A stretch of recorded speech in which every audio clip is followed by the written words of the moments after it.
Gracias, muy buenos días. ¿Sí me escuchan? Muy bien, perfecto. Bueno, yo no escucho muy bien.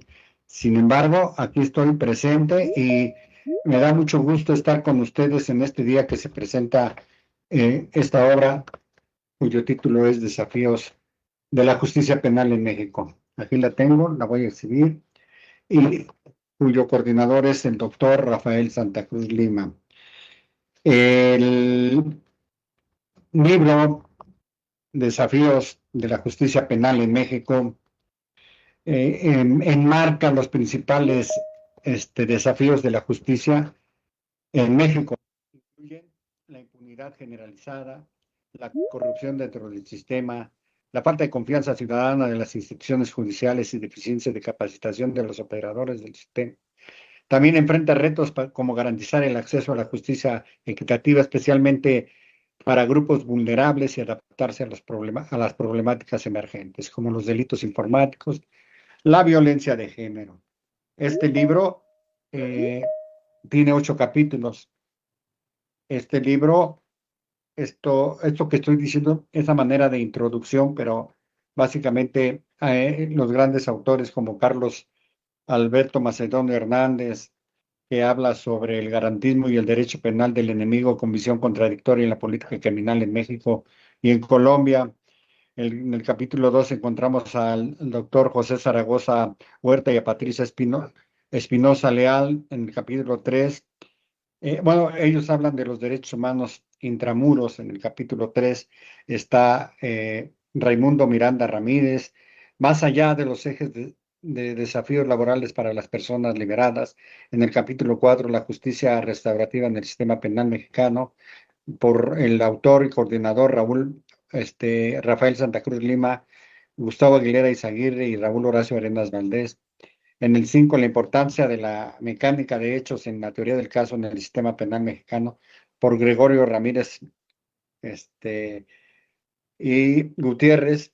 En el 6, la vulneración de la dignidad humana y de la víctima en el delito de violación, Jessica Mendívil Torres, doctora Miguel Ángel Meléndez, habla sobre la víctima en la actual política criminal. La maestra Lidia Serrano Sánchez y el doctor Mijael Champo Sánchez hablan sobre la violencia obstétrica en México, una respuesta a los países iberoamericanos. Pero básicamente esto es se puede decir a manera de introducción, porque quien lo va a comentar son precisamente los comentaristas, que son el doctor José Zaragoza Huerta y el doctor este, Nimron Mijael Champo Sánchez. Y voy a permitirme leer la ficha bibliográfica del doctor José Zaragoza. ¿Sí? El doctor José Zaragoza Huerta es doctor en Derecho por la Universidad de Alcalá de Henares, España. Asimismo, es maestro en Derecho, continuación de la especialidad, División de Estudios de Posgrado, Universidad Michoacana de San Nicolás de Hidalgo. Es licenciado en Derecho por la Facultad de Derecho de la Universidad Michoacana de San Nicolás de Hidalgo. Miembro del Sistema Nacional de Investigadores Nivel 1, profesor con perfil PROMED, profesor investigador de tiempo completo de la Facultad de Derecho de Criminología y de la Universidad Autónoma de Nuevo León.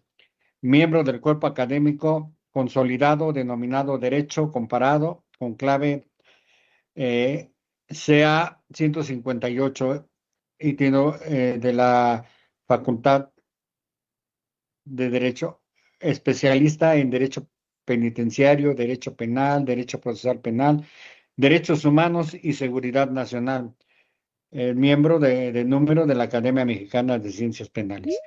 Gracias, agradezco al doctor Rafael Santa Cruz Lima que me haya permitido ser el moderador.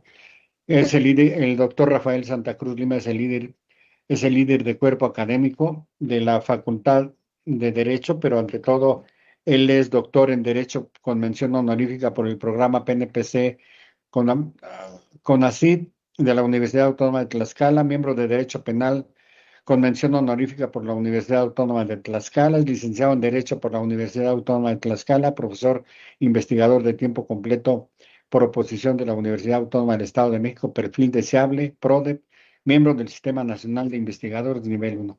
Muchas gracias y si me permiten, el coordinador, voy a dejar en uso de la palabra al doctor José Zaragoza. Por favor. Doctor Raúl Horacio, está el doctor Zaragoza tratando de ingresar, tiene un problema con su internet. ¿Le podemos dar el uso de la voz y presentar al doctor Mijael Champo Sánchez, por favor? Es un honor para mí presentar también al compañero y amigo Mijael Champo Sánchez, doctor en Derecho por la Universidad Autónoma de Chiapas. Vamos a dar brevemente su ficha curricular porque está muy extensa y nos llevaríamos más o menos una hora aquí presentando a nuestro gran amigo. Es maestro en Derecho por la UNAM, decía yo, es doctor en Derecho por la Universidad Autónoma de Chiapas. Se desempeña como investigador del Instituto de Investigaciones Jurídicas de la Universidad Autónoma de Chiapas, profesor del Instituto Nacional de Ciencias Penales, INACIPE, profesor invitado en diversas universidades e instituciones del país, integrante del claustro de doctores de la Facultad de Derecho de la UNAM, miembro del Sistema Nacional de Investigadores Nivel 2. Por favor, dejo con ustedes y en uso de la palabra a un gran amigo, a un gran jurista y ante todo una persona que está excelentemente preparada en el campo del derecho, que es el maestro doctor Mijael Champo. Por favor, doctor, sea usted bienvenido aquí a la Universidad Autónoma del Estado de México. Como siempre, le mando un abrazo virtual a distancia y todos estaremos atentos de sus comentarios. Muchas gracias.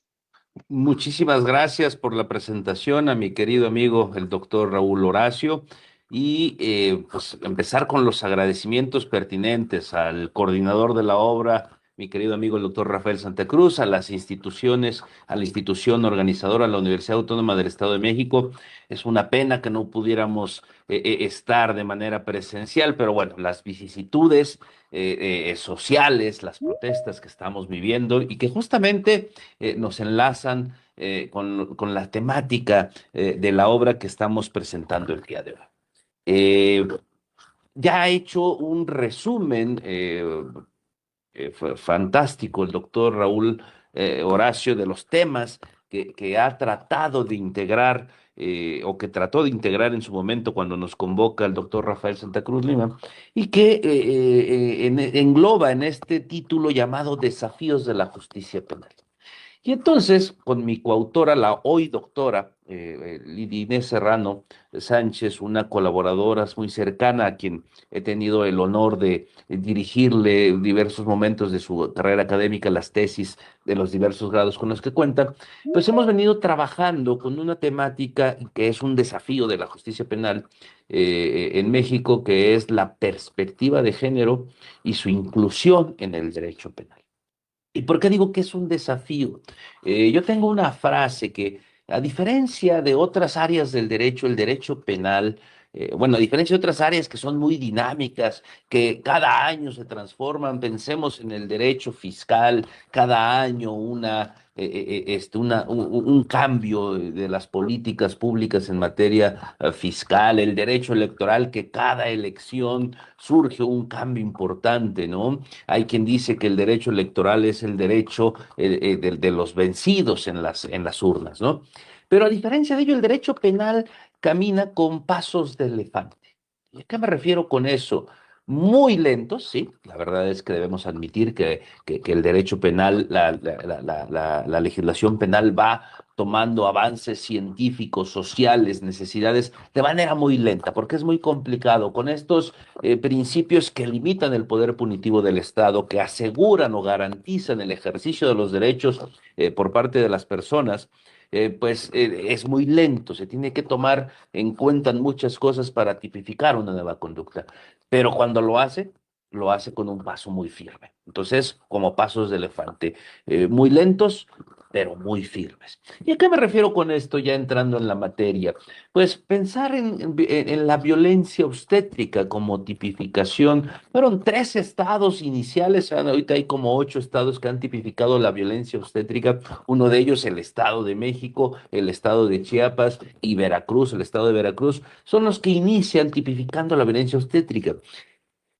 es introducir la perspectiva de género al derecho penal. Hay diversos grados de violencia, esta teoría del género que ahora es transversal, que tiene que abordarse desde todas las áreas del conocimiento humano.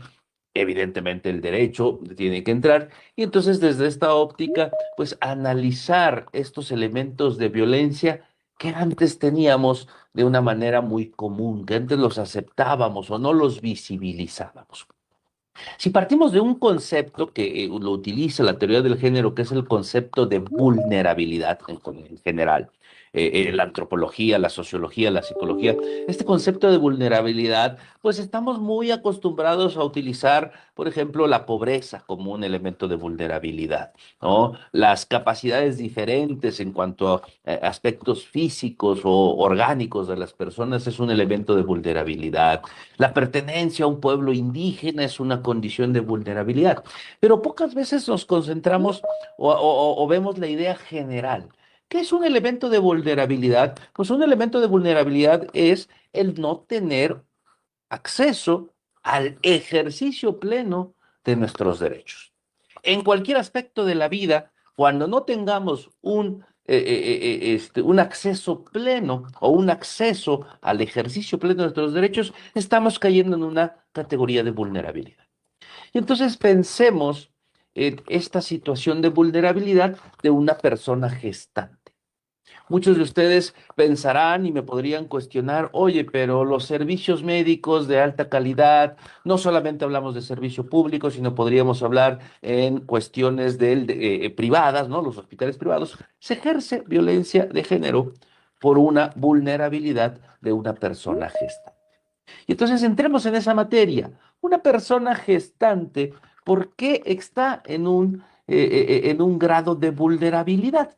¿Por qué es vulnerable? Pues porque hay jerarquía y subordinación. En el tratamiento médico, en la atención médica, en el periodo obstétrico, hay un grado de subordinación, de jerarquía, porque se requieren servicios específicos de atención médica hospitalaria, porque hay cuidados y medidas sanitarias que en ocasiones pueden presentarse en una situación de emergencia o en alto riesgo.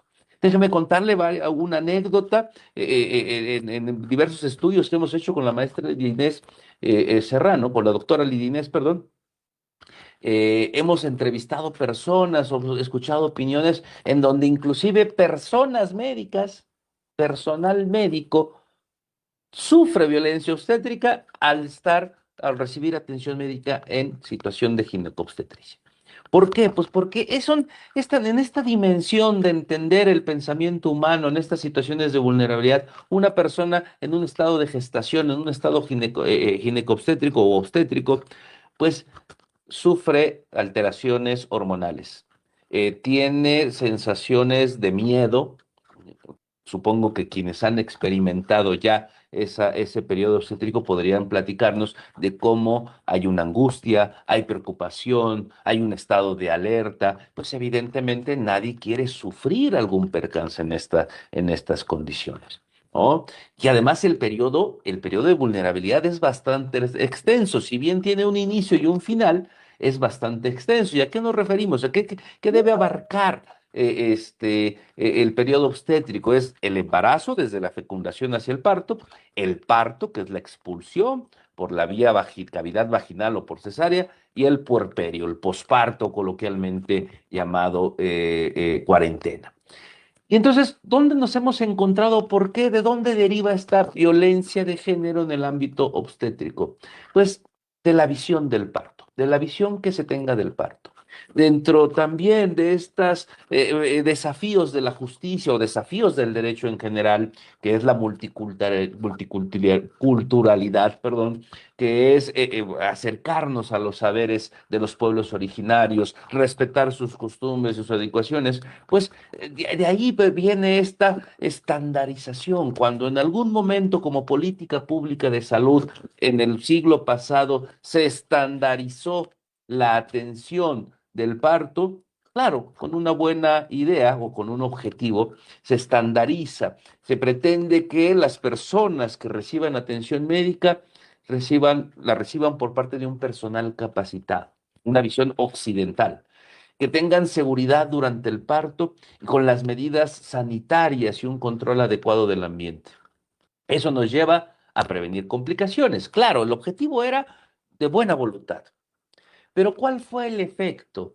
El incremento en las hospitalizaciones, medicalizar, una excesiva medicalización de las pacientes, abuso y maltrato, esta sobredemanda o esta gran demanda de servicios de salud que saturan las instituciones de salud, tanto públicas como privadas, pues hace que generen un maltrato en la atención y lo que se genera en un abuso. Se ha tratado la obstetricia o el periodo obstétrico como una patología, es decir, como una enfermedad, y no es una enfermedad, y nos lleva a una deshumanización de la medicina. ¿Qué significa esto? Cosas tan comunes que tomábamos por comunes, frases despectivas, y perdónenme la expresión, pero es lo que se escucha en los hospitales, en las salas de parto, ¿no? El personal de atención médica diciéndole a las personas que pujen como cuando procrearon. De esa manera, insultando la dignidad de las personas. Otro ejemplo, la presión para realizar una cesárea, y esto, por ejemplo, en nuestros estudios ha estado demostrado, sucede más en el ámbito privado, de los hospitales privados, por un tema comercial, por un tema de cobro, donde no se le da información adecuada a la persona gestante ni a su familiar que pudiera también tomar una decisión, y por lo tanto son presionados a medicalizar para poder realizar una cirugía de cesárea. Eso es violencia obstétrica. Los casos que hemos visto, desgraciadamente, cada vez más comunes, no sé si estos casos son más comunes o ahora los podemos documentar gracias también a las redes sociales, pero estas versiones donde llega una persona gestante y la mandan a caminar o la mandan a su casa porque todavía no es el tiempo según el personal médico, eso es violencia obstétrica e historias tan tristes como una mujer teniendo el parto en la entrada del hospital sin ninguna atención médica, o peor aún, aquellas que sucede una desgracia, desgraciadamente, con la pérdida del producto, la muerte del producto, porque no recibió atención médica. Son casos gravísimos, pero violencia obstétrica también es el negarle el acceso, el contacto inmediato a la persona que ha parido con el recién nacido. Y muchos ejemplos que podríamos hacer y que ponen en peligro. Entremos entonces en un estudio un poquito más analítico después de esta introducción conceptual y después de algunos ejemplos. Pues, ¿en qué consiste el tipo penal de violencia obstétrico? ¿Qué elementos del tipo hemos destacado en el análisis? Uno, contempla conductas de acción o de omisión. ¿Sí? Desde conductas verbales, prácticas físicas, prácticas médicas o la omisión de la atención. ¿Cuáles son los bienes jurídicos protegidos en este tipo penal? La vida y la integridad corporal, la salud física y psicosocial de la persona gestante. El segundo bien, evidentemente, la dignidad de esta persona. Y también involucra un tercer bien jurídico, elementos de la salud sexual y reproductiva, como el ejercicio de sus libertades. En este sentido, déjenme ponerles otro ejemplo. En lugares un tanto remotos a veces, donde hay mucha ignorancia o donde hay pobreza o pertenencia a un pueblo indígena, hay lugares en donde el médico o la persona, el personal de salud toma decisiones sin ningún tipo de autorización o por la falta de información que tienen de practicar cirugías o practicar o poner métodos anticonceptivos de carácter permanente sin la anuencia de la persona, ¿no? Y eso es gravísimo y es una práctica muy común y muchas veces los médicos argumentan o el personal de salud o la institución argumenta que es un lugar donde la pobreza está extendida, donde la ignorancia, donde no hay prácticas de reproducción sexual adecuadas, y entonces ellos creen que están haciendo un favor, cuando lo que están haciendo es violar derechos fundamentales, cuando lo que están haciendo es dañar la integridad corporal y violentar el ejercicio de la salud sexual y reproductiva como un ejercicio de libertad. A ese grado llegamos, pero para llegar a esto no ha sido fácil. Evidentemente, tenemos que seguir difundiendo los temas de perspectiva de género, la teoría del género. A mí me ha costado muchísimo, yo siempre he sido muy honesto, yo le debo esta sensibilización a la doctora Lidia Inés, quien es una gran experta en el tema de género y que yo solamente voy complementando los estudios de ella con el análisis del derecho penal y que me ayudan a mí para sensibilizarle. Pero siguiendo en el tema de los elementos del tipo penal a destacar, hay una calidad específica en el sujeto activo del delito. Personal de salud, pero no cualquier personal de salud, no es un médico general, no es un neumólogo con otro tipo de especialidad. Tiene que ser personal de la salud adscrito o encomendado a la atención obstétrica. Hablamos desde licenciados en enfermería, camilleros o personal de la salud, no solamente el médico con la especialización en ginecobstetricia. Hay una calidad específica en el sujeto pasivo del delito, persona gestante, y que con esa calidad también adquiere una calidad de vulnerabilidad. Hay un elemento subjetivo distinto del dolo por razones de género. Esta violencia verbal, física, emocional es por razones de género. Y hay una referencia temporal. Tiene que ser durante el periodo obstétrico, que es desde la concepción, el parto y el puerperio.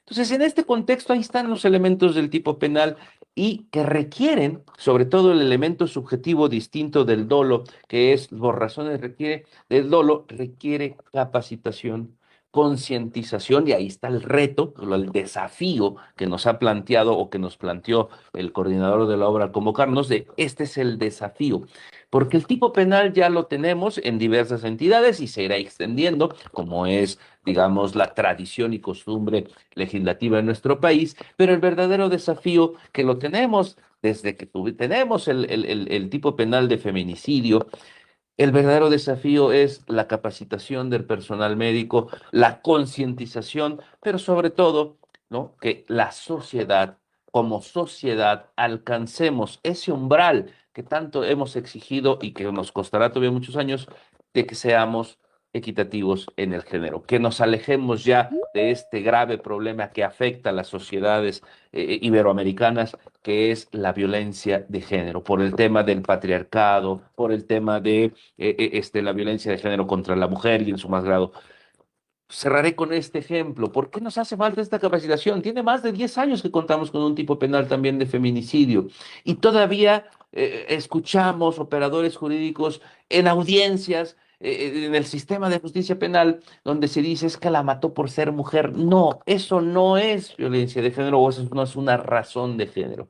Las razones de género tienen que ver con cuáles son las maneras en que nos comportamos o nos identificamos frente a la sociedad, el erradicar estereotipos de género. Y el verdadero desafío es que estos tipos penales, particularmente el que hemos expuesto en la obra, que es el de la violencia obstétrica, el tipo penal de violencia obstétrica, pero el verdadero desafío es que como sociedad tengamos una cultura, y yo diría, palabra mía ya, una conciencia de género.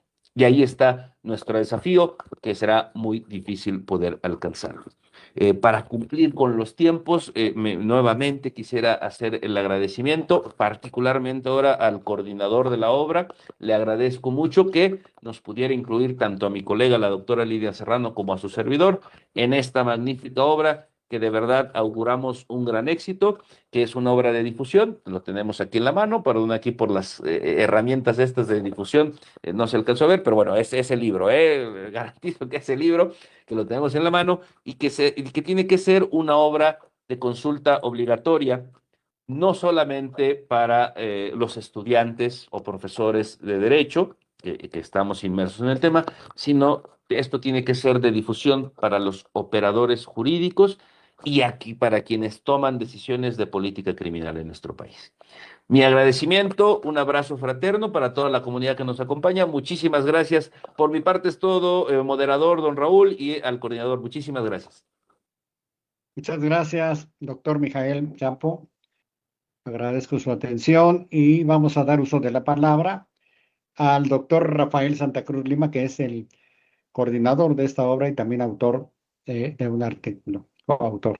Muchas gracias, doctor. Por favor, tiene usted el uso de la palabra. Muchas gracias, doctor Raúl Horacio Arenas Valdés. Primero que todo, saludo a mi estimado amigo, el doctor Mijael Champo Sánchez. A nombre del doctor José Zaragoza, nos ofrece una disculpa porque tiene algunos problemas con la red. Desafortunadamente, algo pasó en la ciudad de Monterrey, Nuevo León, y ahorita no tiene internet, y esto de los datos también dice que se le está complicando. Ofrece una disculpa. Desafortunadamente, hoy, 24 de noviembre, tenemos este día un poco accidentado. Afortunadamente, aquí en el centro de la capital se pudo subsanar eso de los bloqueos, pero la tecnología nos permite llevar a cabo este evento académico. Antes de iniciar, yo quisiera saludar a todas y a todos los asistentes a esta presentación virtual del libro Desafíos de la Justicia Penal en México, cuya responsabilidad de la coordinación recae en un servidor. Antes de iniciar a platicar algunas reflexiones, yo quisiera agradecer al doctor Gustavo Aguilera Izaguirre, encargado del despacho de la Facultad de Derecho de la Universidad Autónoma del Estado de México, el apoyo para poder llevar a cabo la realización o la presentación de esta obra, la cual iba a ser de manera presencial, pero también por las circunstancias que vivimos actualmente en nuestra facultad por el desabasto de agua, lo tuvimos que trasladar de manera virtual. También agradezco el apoyo del doctor Roberto Emilio Alpizar González, coordinador del Centro de Investigación en Ciencias Jurídicas de la Facultad de Derecho, por sus gestiones, por sus trámites y por todo ese ímpetu que le pone a la investigación en el área del derecho. Y no menos importante, quiero agradecer a mis compañeros, al compañero ingeniero Adrián Hernández, compañero de la facultad, que nos está apoyando para realizar la transmisión por la fanpage de nuestra facultad, también al compañero Héctor Martínez Cruz, al compañero Karim Gerardo Quinto Hernández, que sin su apoyo no podríamos llevar a cabo la transmisión de este evento académico. Y también agradecer al doctor Raúl Horacio Arenas Valdés, pues su apoyo, su compromiso, su responsabilidad para estar llevando esta mañana con todos ustedes la moderación de esta presentación.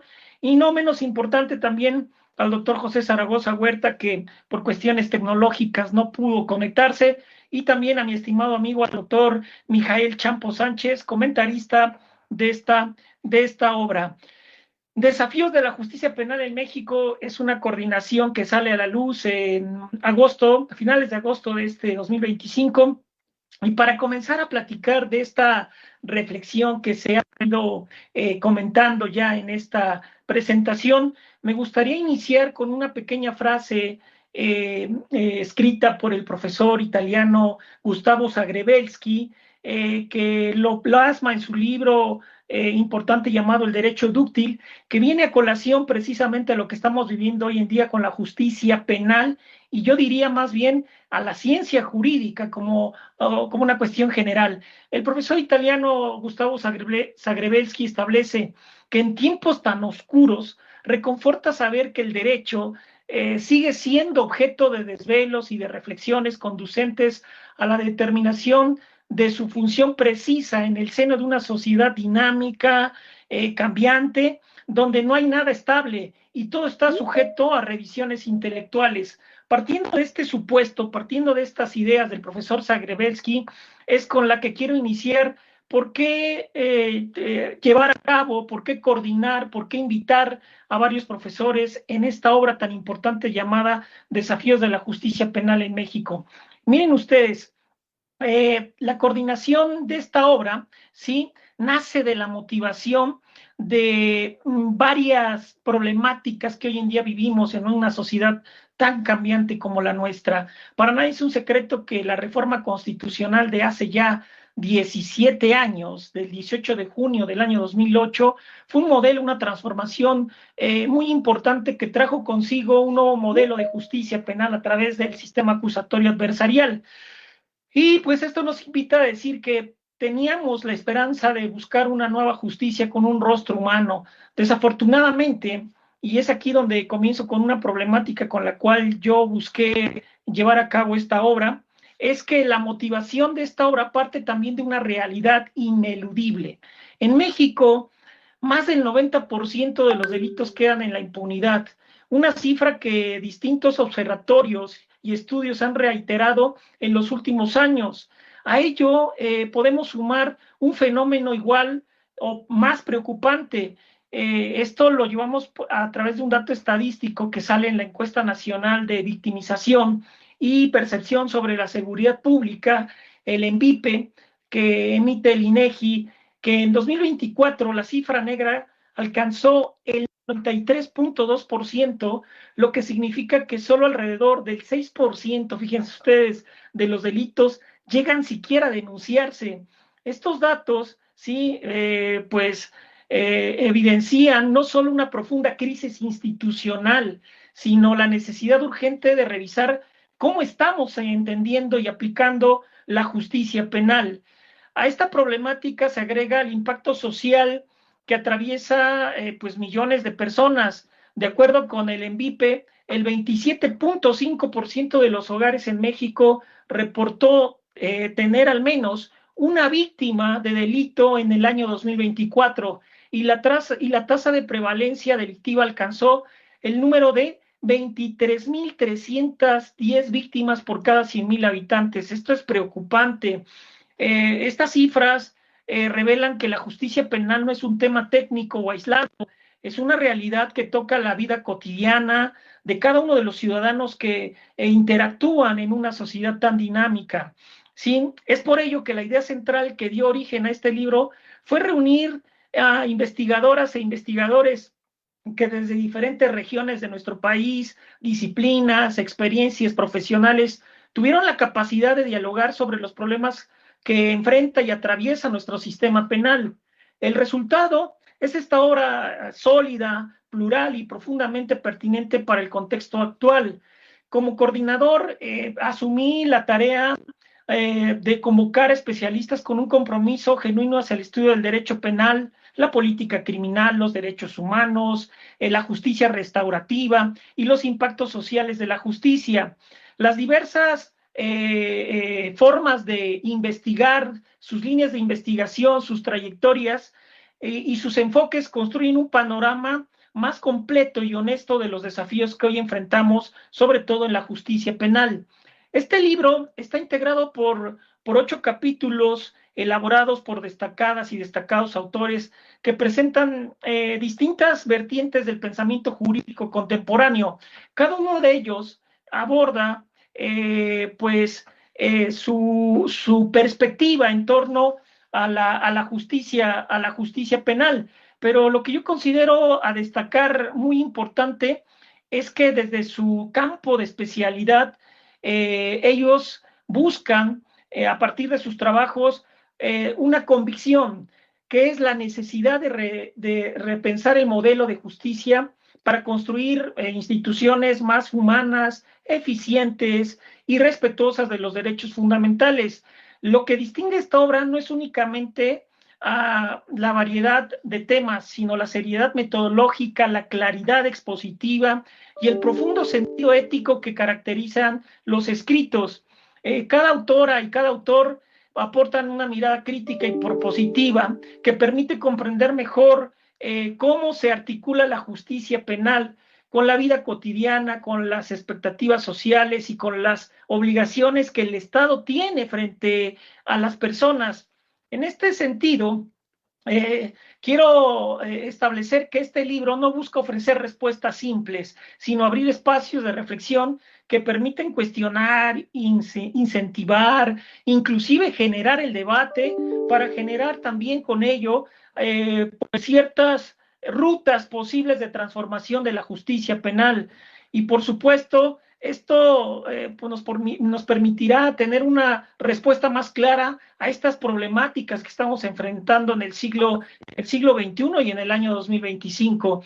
Quiero agradecer profundamente la participación de todas y todos los autores quienes confían en este proyecto y aportan su conocimiento y experiencia para consolidar pues una obra colectiva de gran valor académico. También agradezco a la editorial Tirán Lo Blanche por abrir las puertas y brindar el respaldo necesario para que esta publicación se hiciera realidad.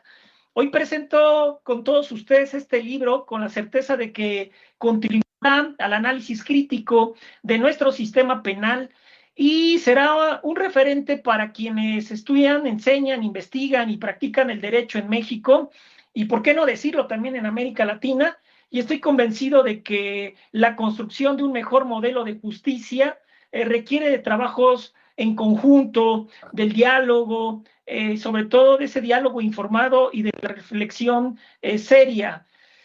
Los desafíos de la justicia penal en México es una invitación a ello, a pensar, a cuestionar y a buscar alternativas que atiendan las necesidades reales de la sociedad y de las personas que interactúan con la justicia restaurativa. Pues no quiero abusar un poquito de la voz, pero quiero agradecer, por supuesto, al interés de toda la comunidad estudiantil de la Facultad de Derecho de la Universidad Autónoma del Estado de México por estos temas, por estos tópicos que pueden soportar y robustecer su formación como futuros licenciados en Derecho. No me resta más que agradecer a todas aquellas personas que han confiado en el trabajo de un servidor y, por supuesto, siempre, como lo he dicho, que la función creativa, fíjense ustedes, con esto quiero ir cerrando mi intervención de esta presentación de este libro, que la función creativa de la ciencia jurídica tiene mayor peso si quien enseña es también quien investiga, quien renueva la doctrina existente, quien suscita ante sus estudiantes nuevas problemáticas, nuevas lagunas por parte del ordenamiento jurídico y presenta algunas alternativas de solución para mejorar nuestra realidad del derecho.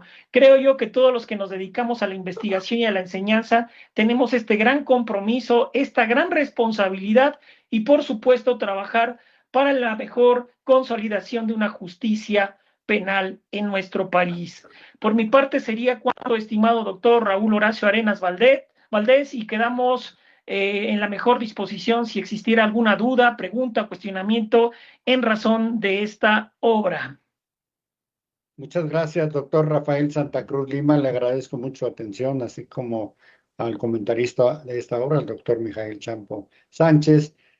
Como lo ha dicho acertadamente el doctor Rafael Santa Cruz Lima, si existiera alguna pregunta, algún cuestionamiento o alguna duda, estamos aquí para poder acceder a su respuesta. Muchas gracias. Parece que levantaron la mano la compañera Estefanía Nicole, por favor. Adelante, doctor. Usted, por favor. Adelante, Nicole. Hola, muchas gracias. Muy buenos días. Me gustaría realizarle una pregunta al doctor Mijael Campos y es respecto a sus escritos sobre justicia restaurativa, ya que él plantea la importancia de reparar el daño y restablecer las relaciones. Pero ¿cómo podría aplicarse este enfoque en casos de violencia obstétrica donde la víctima enfrenta tanto daño físico como emocional? Bien, muchísimas gracias por la pregunta, Estefanía. Sí me escuchan, ¿verdad? Sí, pero es que Sí, lo escuchamos bien, doctor. Perfecto. Muchas gracias, Estefanía. Mira, creo que la respuesta la puedo dar en el uso general de justicia restaurativa. Lo que pasa es que en México tenemos una concepción, y así lo he manifestado en muchos foros, una concepción errónea de lo que es la reparación integral del daño en materia penal, no en materia de derechos humanos.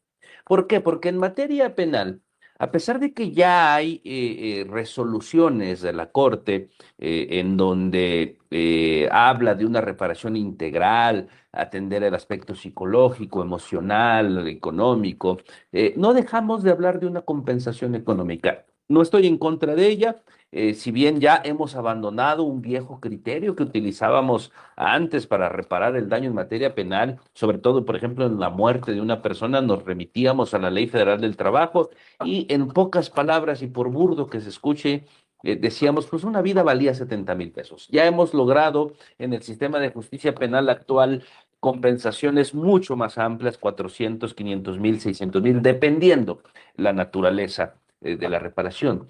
Pero una verdadera reparación integral busca la transformación de una nueva realidad.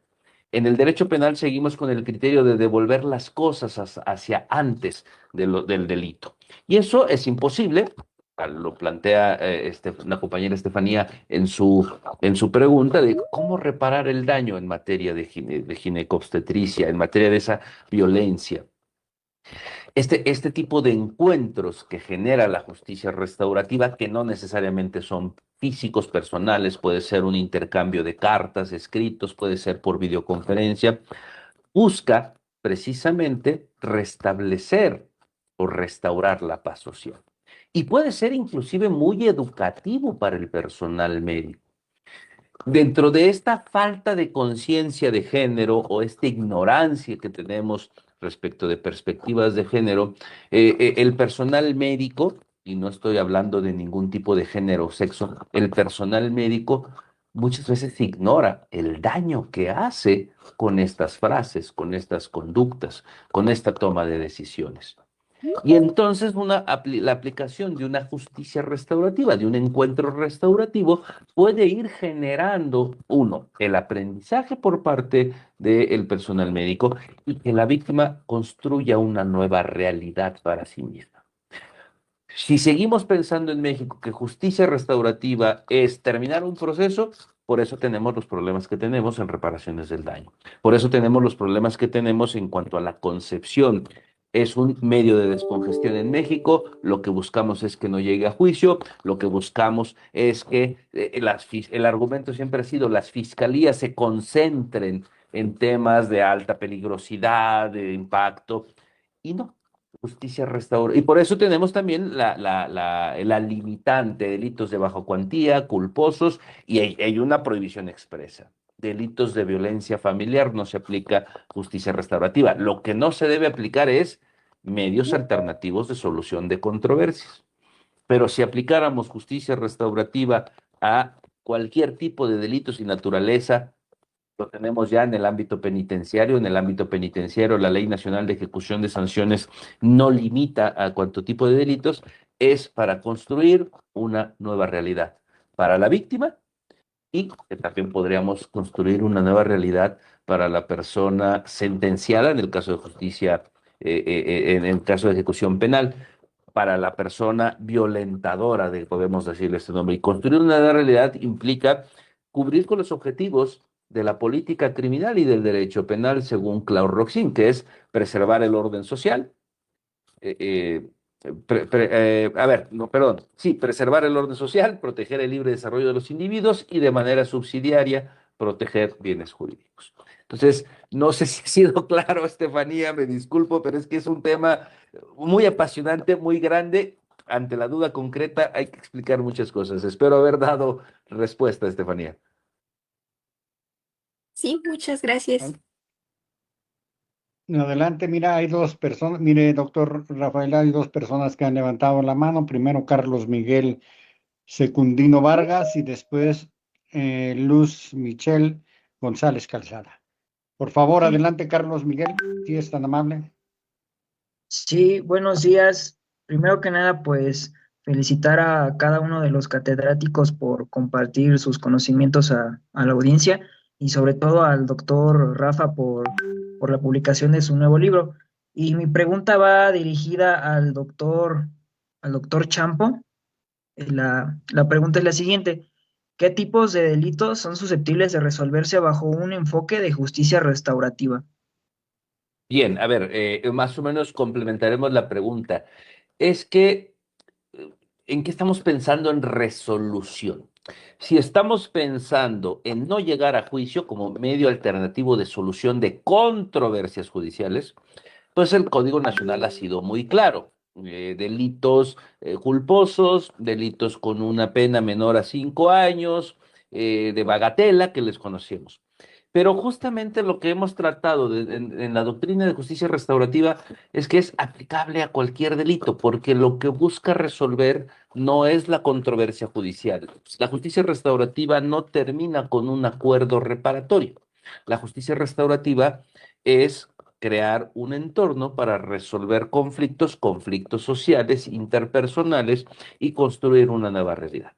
Entonces, la respuesta es, si tú buscas una respuesta en donde a qué se le puede aplicar mediación, conciliación y lo que mal llama la Ley Nacional de Mecanismos Alternativos de Solución de Controversias en materia penal, justicia restaurativa, que lo que único que está pensando es en círculos restaurativos y como medio, no como fin, pues el código lo dice claramente, ¿no? El acceso procesal es delitos culposos, delitos de baja cuantía y hay provisiones expresas. Pero si estamos pensando en resolución de conflictos, perdón, de conflictos sociales, pues es aplicable a cualquier tipo de conducta. Tan importante es la resolución de conflictos sociales y la restauración del daño por esta vía, que inclusive la Ley General de Mecanismos Alternativos de Solución de Controversias, que implica laboral, civil, mercantil, contempló un capítulo de justicia restaurativa, no para firmar un convenio, sino para construir una nueva realidad, para que las víctimas, bueno, las personas que se hayan sentido agredidas, violentadas de alguna manera, puedan construir una nueva realidad. Entonces, mi respuesta sería para todo. En Europa hay programas, en España concretamente, hay programas de justicia restaurativa entre víctimas de atentados terroristas con personas terroristas, porque es construir una nueva realidad. No estamos pensando en acuerdo reparatorio. Espero haber dado respuesta, Carlos, y tratar de influir en esta visión de restauración o de reparación de conflictos en vez de restauración, reparación o resolución de controversias judiciales, que es completamente distinto.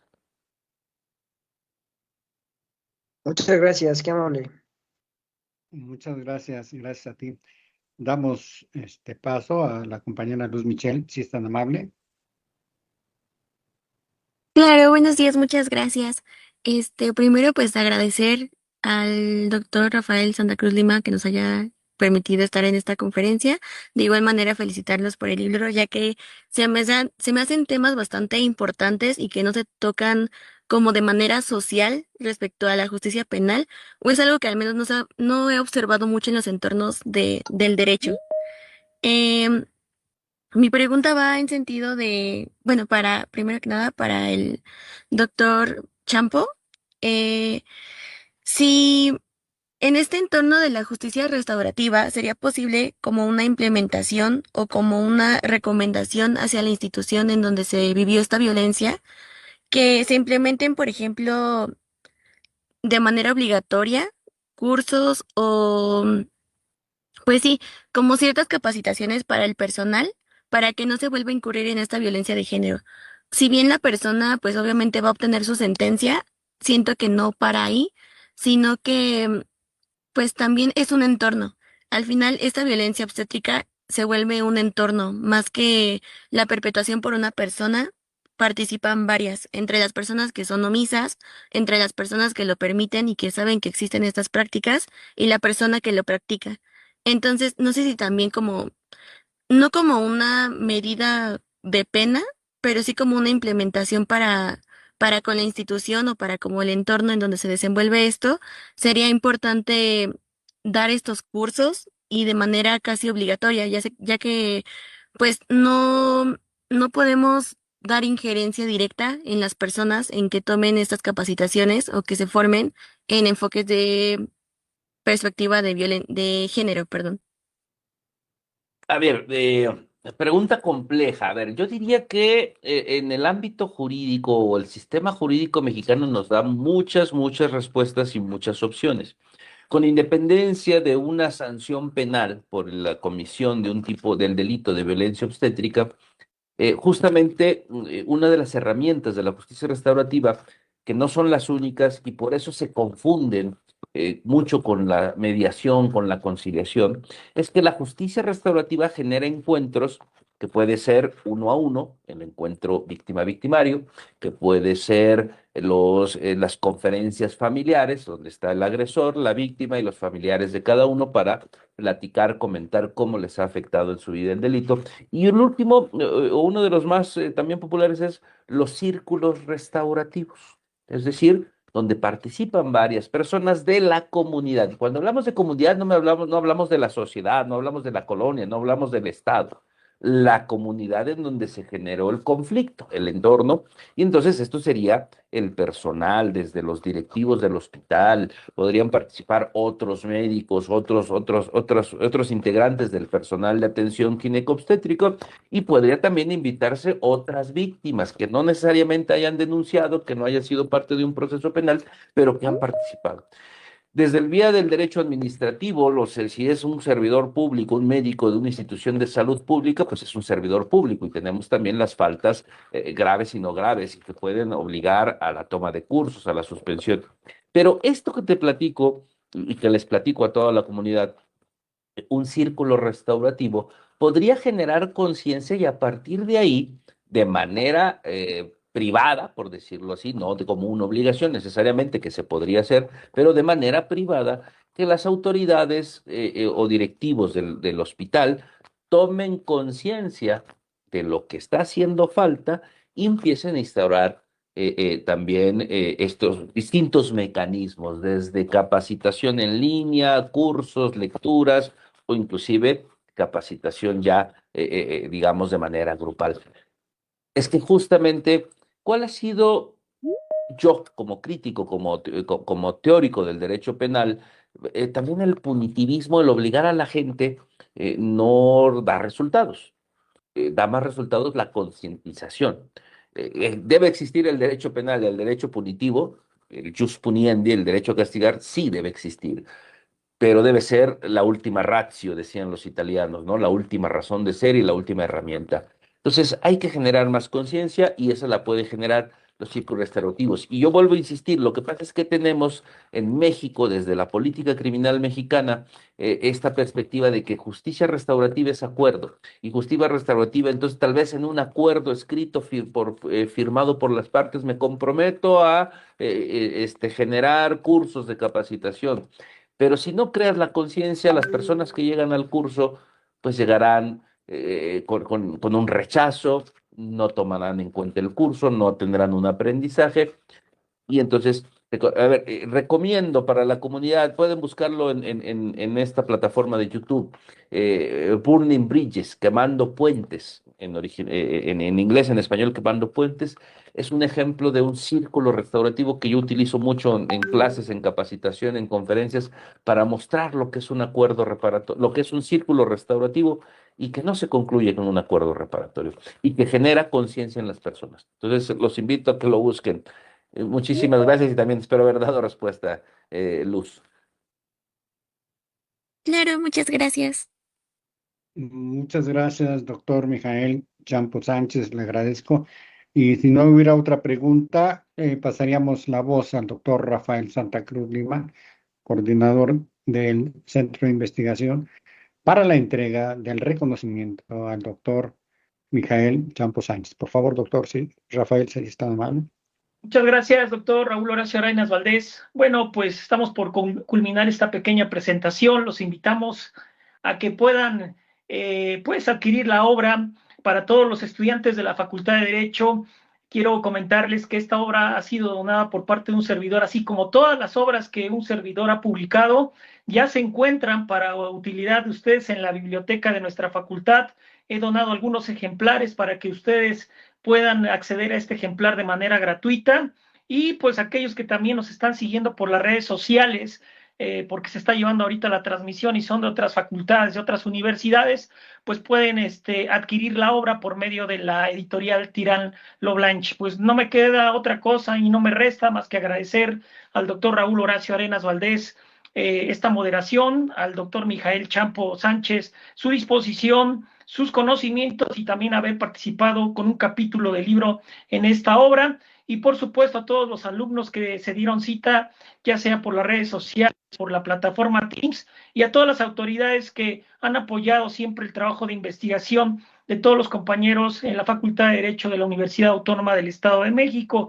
Y para ir cerrando este acto académico, me gustaría, a manera simbólica, hacer la entrega al doctor Mijael Champo Sánchez de una pequeña constancia, producto de esta pues presentación de esta obra. Dice y reza de la siguiente manera: la Facultad de Derecho y el Centro de Investigación en Ciencias Jurídicas otorga la presente constancia al doctor Minrom Mijael Champo Sánchez por su destacada participación como comentarista en la presentación del libro Desafíos de la Justicia Penal en México, organizado por el Cuerpo Académico Justicia Penal y Buen Gobierno, que se llevó a cabo en el auditorio licenciado Enrique González Vargas. Ciudad Universitaria, Toluca, México, a 24 de noviembre de 2025. Patria, Ciencia y Trabajo, 2025, 195 años de la apertura del Instituto Literario en la ciudad de Toluca. Firman al calce el doctor en Derecho Gustavo Aguilera Izaguirre, encargado del despacho de dirección de la Facultad de Derecho.